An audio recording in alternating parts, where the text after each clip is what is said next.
Hello everyone. இன்னைக்கு லெசனில் நம்ம என்ன பார்க்க போகிறோம் அப்படின்னா லெட் எப்படியெல்லாம் யூஸ் பண்ணுறோம் அப்படின்னு பார்க்கலாம். நல்ல ஃப்ளூவெண்ட்டாக இங்கிலீஷ் பேசுகிறவங்க நிறைய பேரை நீங்கள் கவனிச்சிங்கன்னா தெரியும். நிறையா லெட் யூஸ் பண்ணுவாங்க. Let me do, let me go, let me speak, அந்த மாதிரி நிறையா லெட் வச்சு நிறையா பேசுவாங்க. ஸோ அந்த லெட் எப்படியெல்லாம் யூஸ் ஆகுது அப்படின்னு தெரிஞ்சுக்கிட்டிங்கன்னா உங்களுக்கும் இங்கிலீஷ் பேசுகிறது ரொம்ப ஈஸி. ஸோ இன்றைக்கி லெசனில் லெட் எப்படியெல்லாம் யூஸ் பண்ணலான்னு பார்க்கலாம். ஃபர்ஸ்ட் ஒன், லெட் எப்படி யூஸ் பண்ணுறோம் அப்படின்னா, ஒரு விஷயத்த சொல்லும்போது நானே செஞ்சுக்கிறேன் அப்படின்னு சொல்கிறதுக்கும் நம்ம லெட் யூஸ் பண்ணலாம். என்ன செய்ய விடு அப்படின்னு சொல்கிறதுக்கும் லெட் யூஸ் பண்ணலாம். For example, let me see. So let me see அப்படின்னா இதுக்கு என்ன அர்த்தம் அப்படின்னா, இரு நான் என்னன்னு பார்க்குறேன் அதை அப்படின்னு சொல்கிறதுக்கும் லெட் மீ சி தான். இன்னொன்று லெட் மீ சி அப்படின்னா என்ன கொஞ்சம் பார்க்க விடு அப்படின்னு சொல்கிறதுக்கும் லெட் மீ சி தான். இப்போ யாராவது ஒருத்தர் கையில் ஏதோ ஒன்று வச்சுருக்காங்க, அவங்க பார்த்துட்ருக்காங்கன்னா கூட நானும் என்னென்னு பார்க்குறேன் அப்படின்னு சொல்கிறதுக்கும் லெட் மீ சி அப்படின்னு சொல்லிட்டு சொல்லலாம். இல்லை உங்ககிட்ட காமிக்காமல் அவங்க மட்டுமே பார்த்துட்ருக்காங்கன்னா என்னைய பார்க்க விடு நானும் பார்க்குறேன் அப்படின்னு சொல்கிறதுக்கு லெட் மீ சி அப்படின்னு சொல்லிட்டு நம்ம சொல்லிக்கலாம்.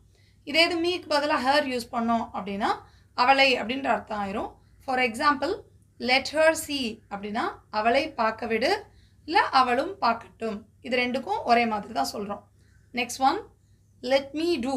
ஸோ லெட் மீ டூ அப்படின்னா என்னை செய்ய விடு, ஏதோ ஒரு விஷயத்த என்னை செய்ய விடு கொஞ்சம் அப்படின்னு சொல்கிறதுக்கு லெட் மீ டூ அப்படின்னு சொல்லலாம். இதே இது இன்னும் அர்த்தத்தில் நானே செய்கிறேன் அப்படின்னு சொல்கிறதுக்கும் லெட் மீ டூ அப்படின்னு சொல்லலாம். இதே இதை அவ செய்யட்டும் அப்படின்னு சொல்கிறதுக்கு லெட் ஹர் டூ, அவளே செய்யட்டும், லெட் ஹர் டூ. நெக்ஸ்ட் அர்த்தம் எப்படி பார்க்கலாம் அப்படின்னா, அவளை செய்ய விடு, லெட் ஹர் டூ, அவளை செய்ய விடு. Next one, let me explain. Let me explain அப்படின்னா நான் எக்ஸ்பிளைன் பண்ணுறேன் உனக்கு அப்படின்னு சொல்கிறதுக்கு லெட் மீ எக்ஸ்பிளைன் அப்படின்னு சொல்கிறோம். நானே பண்ணுறேன் அப்படின்னு சொல்கிறதுக்கு.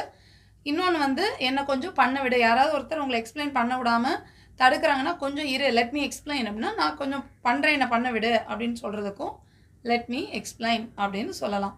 இதே இது லெட் ஹர் எக்ஸ்பிளைன் அப்படின்னா அவள் எக்ஸ்பிளைன் பண்ணட்டும் அப்படின்னு சொல்கிறதுக்கும் லெட் ஹர் எக்ஸ்பிளைன் அப்படின்னு சொல்லலாம். இல்லை அவளை எக்ஸ்பிளைன் பண்ண விடு அப்படின்னு சொல்கிறதுக்கும் லெட் ஹர் எக்ஸ்பிளைன் அப்படின்னு சொல்லலாம். இப்போ இந்த ரெண்டு யூசேஜ் லெட்டை எப்படி செய்ய விடு, செஞ்சுக்கிறேன் அப்படின்னு சொல்கிறதுக்கு லெட் யூஸ் பண்ணுறோம். இப்போ நெக்ஸ்ட் யூசேஜ் என்னன்னு பார்க்கலாம்.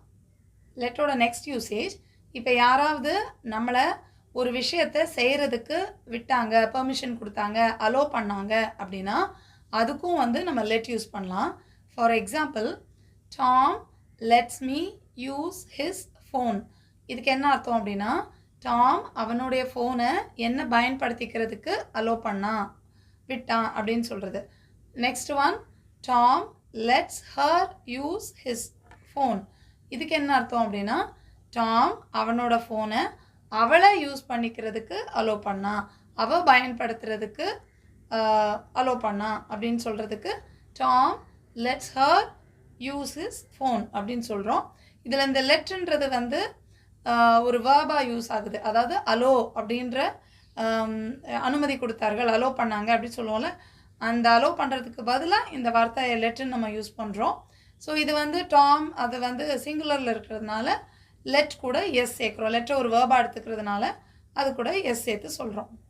நெக்ஸ்ட் ஒன், லெட் ஒரு சஜஷன் ஒருத்தங்களுக்கு கொடுக்கறதுக்கு நம்ம லெட் யூஸ் பண்ணலாம்.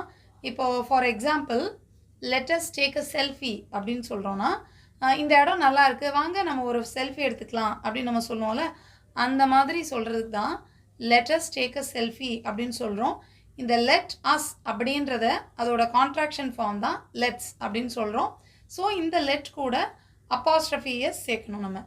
So let's take a selfie அப்படின்னு சொல்லலாம், let us take a selfie அப்படின்னு சொல்லலாம். இதுக்கு என்ன அர்த்தம் அப்படின்னா, வாங்க ஒரு செல்ஃபி எடுத்துக்கலாம் அப்படின்னு சொல்லிட்டு ஒரு ஐடியா கொடுக்குறோம், ஒரு சஜஷன் கொடுக்குறோம். Next example, let us go out for dinner, இல்லைனா let's go out for dinner. இதுக்கு என்ன அர்த்தம், இன்றைக்கி டின்னருக்கு வெளியே போகலாம், வாங்க வெளியே போகலாம். இந்த அஸ் அப்படிங்கிறது நாம அப்படின்ற மாதிரி அர்த்தம் வரும். So let's go out for dinner அப்படின்னா நாம் சாப்பிட்றதுக்கு வெளியே போகலாம் அப்படின்னு சொல்கிறோம். ஸோ லெட்டஸ் அப்படின்னு சொல்லலாம், இல்லை லெட் அப்பாஸ்ட்ரஃபி எஸ்ஸும் போட்டு நம்ம சொல்லலாம். ரெண்டுக்கும் ஒரே அர்த்தம் தான். ஆனால் அப்பாஸ்ட்ரஃபி இல்லாமல் சொன்னோம் அப்படின்னா அது தப்பு. ஸோ அப்பாஸ்ட்ரஃபி இல்லாமல் அப்படின்றப்போ அது வேர்ப் கூட நம்ம எஸ் சேர்த்த மாதிரி ஆயிரும். ஸோ இந்த மாதிரி சொல்கிறதுக்கு அப்பாஸ்ட்ரஃபி எஸ் தான் வரும். ஸோ பேசும்போது பெருசாக வித்தியாசம் தெரியாது, நம்ம எழுதும்போது கொஞ்சம் கவனமாக பார்த்து எழுதிக்கணும். ஸோ எப்போவும் இங்கிலீஷில் பேசும்போது நம்ம வந்து அலோ மீன்னு சொல்லாமல் லெட் மீ அப்படின்னு கூட நம்ம சொல்லிக்கலாம். ஸோ நல்லா இங்கிலீஷ் பேசுகிறவங்க நீங்கள் கவனித்து பார்த்தீங்கன்னா நிறைய வந்து லெட் தான் யூஸ் பண்ணுவாங்க. இந்த லெட் மீ அப்படின்றதையும் கூட ஃபாஸ்ட்டாக சொல்லும்போது லெமி அப்படின்னு ஆயிரும். லெமி டூ தேட் அப்படின்னு சொல்லுவாங்க. அப்போனா நான் செஞ்சுக்கிறேன், என்னை செய்ய விட இல்லை நான் செஞ்சுக்கிறேன் அப்படின்னு சொல்கிறதுக்கு லெமி டூ தேட் அப்படின்னு சொல்லலாம். ஸோ நீங்களும் உங்களுக்கு தெரிஞ்ச லெட் வச்சு யூஸ் பண்ணுற சென்டென்சஸ் எல்லாம் காமெண்ட்ஸில் சொல்லுங்கள். எல்லாருக்கும் யூஸ்ஃபுல்லாக இருக்கட்டும். I'll meet you in the next lesson. Thank you. Bye.